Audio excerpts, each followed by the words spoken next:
अगर उस समय की सरकार अनुबंध पर नहीं रख करके वो नियुक्ति रेगुलर ढंग से करती, विज्ञापन निकलता, शिक्षा के योग्यता निकालता, उम्र निकलता है ना, निकाला जाता कितना उम्र के लोग लेंगे, इतने ये शिक्षित लोग लेंगे, इतने पढ़े लिखे लोग लेंगे, तो इस तरह का नहीं होता। तब स्केल मिलता, उनको स्केल मिलता तो परमानेंट रहते जी। परिस्थिति ऐसी बनी और परिस्थिति की वजह से ये रोजगार वर्ष नहीं बन पाया।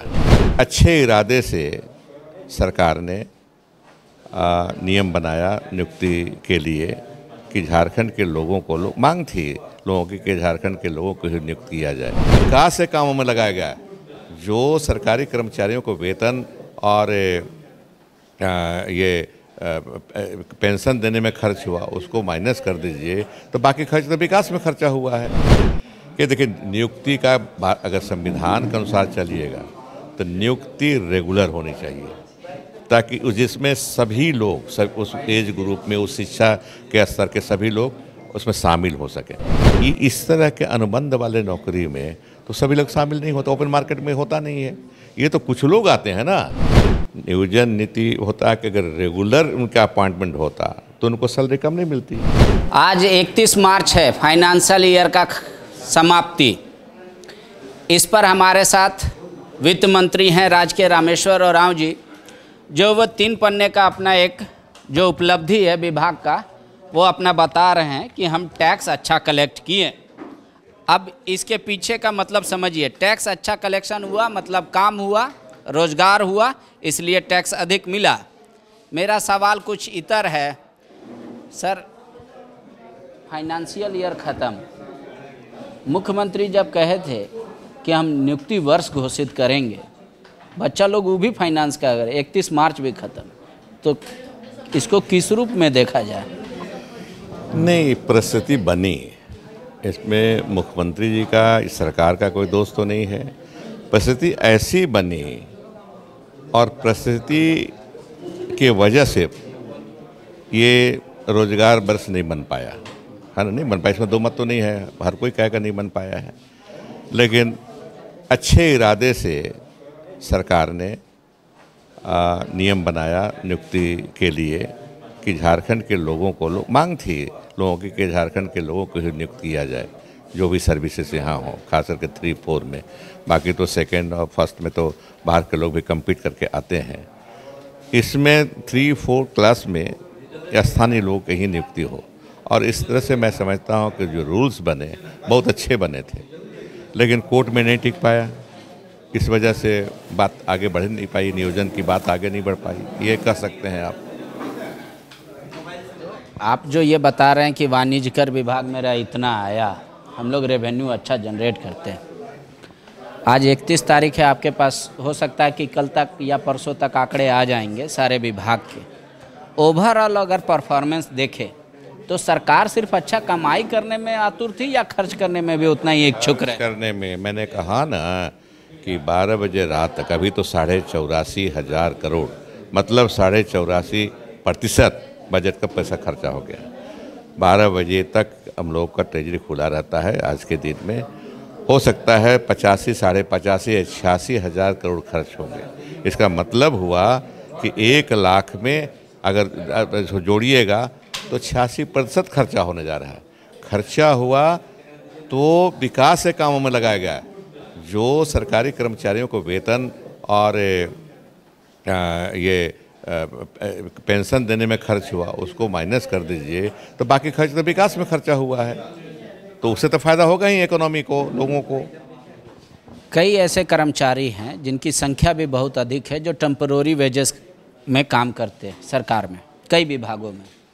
सरकार आने से पहले वादा की थी कि हम आपको एक सम्मानजनक नहीं, हम अस्थायी करेंगे और उसके अनुसार वेतन देंगे। अब लग रहा है कि सरकार इनकम करने में और डेवलपमेंट करने में ज़्यादा इंटरेस्ट है, स्थापना मद में खर्च करने में थोड़ा कंजूसी कर रही है।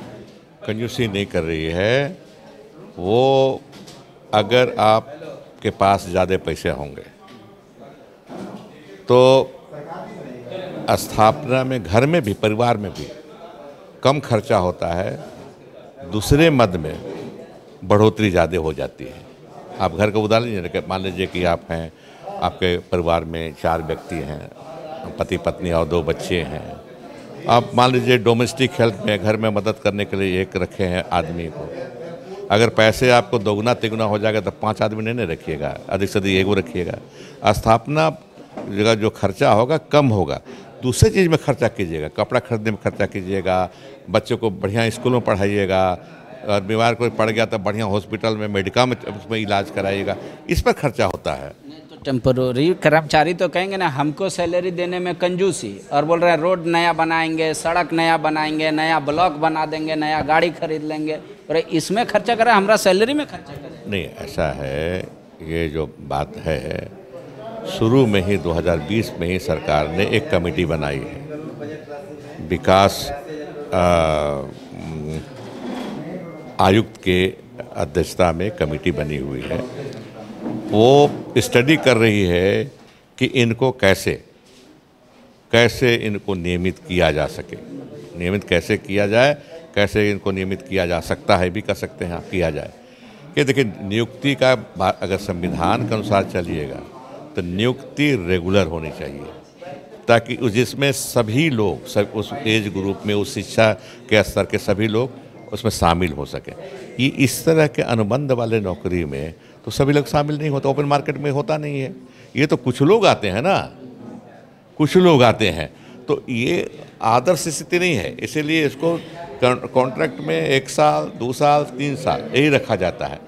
लेकिन सरकारों ने, पिछली सरकारों ने इस पर पहल नहीं की कि ओपन मार्केट से फिर इसको नियुक्ति किया जाए और इनको भी उसमें एडजस्ट किया जाए। इनको भी एडजस्ट हो सकते थे, ऐसा नहीं कि इनको 3 साल के बाद निकाल बाहर कीजिए, सो नहीं है। और तब वैसी स्थिति में एक स्केल होता है।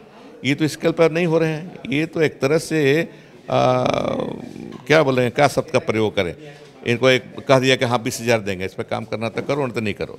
लेकिन जब वही चीज़ स्केल पे होता तो 40,000, 50,000 का स्केल रहता है इन लोगों को, तब उसमें बहाली होती है उनकी। तो मेरा एक सवाल बनी हुई है, कमेटी बनी हुई है।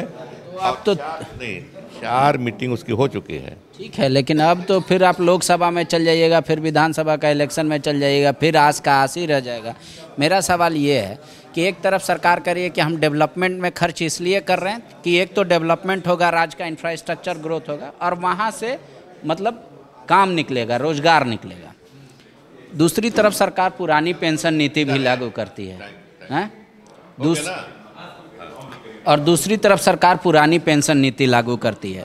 तो ये माना जाए कि क्या सरकार पैसा सैलरी मद में कम खर्च करने के इंटरेस्ट रखते हुए इसलिए भी वैकेंसी नहीं निकाल रही है बड़े पैमाने पर? ऐसा है कि हम बोल रहे हैं ना, उसका नियोजन नीति अलग चीज़ है। आप जो कह रहे हैं वो एकदम अलग चीज़ है। नियोजन नीति होता है कि अगर रेगुलर उनका अपॉइंटमेंट होता तो उनको सैलरी कम नहीं मिलती। अगर उस समय की सरकार अनुबंध पर नहीं रख करके वो नियुक्ति रेगुलर करती, रेगुलर ढंग से करती, विज्ञापन निकलता, शिक्षा के योग्यता निकालता, उम्र निकलता है ना, निकाला जाता कितना उम्र के लोग लेंगे, इतने ये शिक्षित लोग लेंगे, इतने पढ़े लिखे लोग लेंगे, तो इस तरह का नहीं होता। तब स्केल मिलता, उनको स्केल मिलता तो परमानेंट रहते। ये मेरा एक और सवाल है कि क्या नया ब्लॉक या नया अंचल रामेश्वर जी को नहीं भाएगा? सरकार को कहेंगे कि नहीं भाई इसमें जो खर्चा होगा उससे बढ़िया सड़क बना दो, कोई बिल्डिंग बना दो, या लगता है कि नहीं वो भी जरूरी है, स्थापना में भी जाए तो जाए? ऐसा है कि अलग अलग थ्योरी है। अब किस थ्योरी पर विश्वास आप कीजिएगा पांडे जी, वो आप जानिए। एक थ्योरी यह है कि एडमिनिस्ट्रेटिव यूनिट छोटा होना चाहिए ताकि एडमिनिस्ट्रेशन बेहतर हो सके। अगर एक जिला 50 ब्लॉक का होगा तो जिला का एडमिनिस्ट्रेशन बढ़िया नहीं हो सकता है। तो जिला का छोटा होना चाहिए। कितना छोटा होना चाहिए? 10 ब्लॉक का हो, 12 ब्लॉक का हो, तो फिर उसको 3-4 डिस्ट्रिक्ट में बांटना पड़ेगा 50 ब्लॉक वाले को। ये एक थ्योरी ये है, थ्योरी है। और ये एडमिनिस्ट्रेशन के ख्याल से बढ़िया चीज़ है ये कि छोटे रहें यूनिट। राज्यों का भी इसीलिए नहीं कहते थे, हम क्यों मांग करते थे झारखंड अलग हो। बिहार बहुत बड़ा स्टेट था, संभव नहीं हो पा रहा था सरकार को एडमिनिस्ट्रेशन करने में झारखंड इस इलाके में, हमारे इलाके में।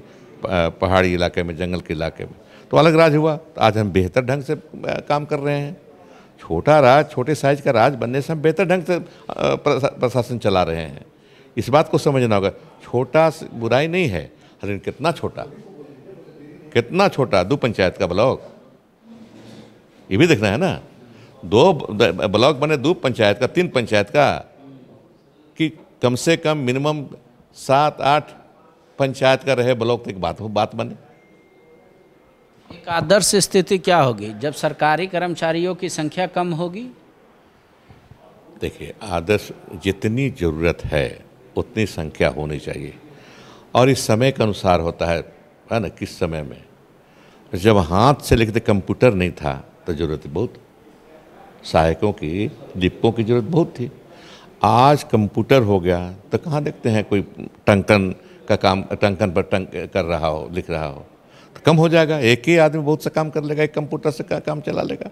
तो समय किस समय है ना, काल किस काल में जी रहे हैं, कालों का समय एक ही हो गया। किस परिस्थिति में है, क्या काल है, आपको उस पर निर्भर करता है ये सब चीज़। एक और मेरा आखिरी सवाल है, क्या जीएसटी आने से आपको आसानी हुआ रेवेन्यू मॉडल में? जीएसटी आने से सचमुच में आसानी हुआ।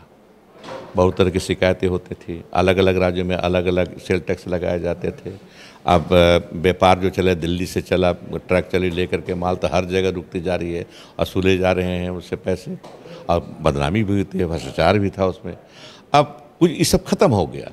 अब जीएसटी 2 भाग में बट गया। कलेक्शन होगा, आधा जाएगा सेंटर को, आधा आएगा राज्य को आएगा। कुछ नहीं है, डिजिटलाइजेशन हो गया। अब हो गया कंप्यूटराइजेशन से हो गया कि आप जमा कीजिए ऑनलाइन में, हमको मिल जाएगा, आधा जाएगा भारत सरकार को, आधा जाएगा हमको। एकदम सरल भी हो गया, एडमिनिस्ट्रेशन भी आसान हो गया। शुक्रिया। 86% पूरे बजट का खर्च हुआ है, और ये कह रहे हैं दावे के साथ रेवेन्यू मॉडल भी है, वाणिज्यकर विभाग का है। बाकी विभागों का हो सकता है हम आपको कल परसों बताएं कि वहाँ क्या कुछ लफड़ा हो गया और क्यों कुछ इनकम अगर नहीं एक्सपेक्टेड अमाउंट आ पाया, उसके पीछे की वजह भी है।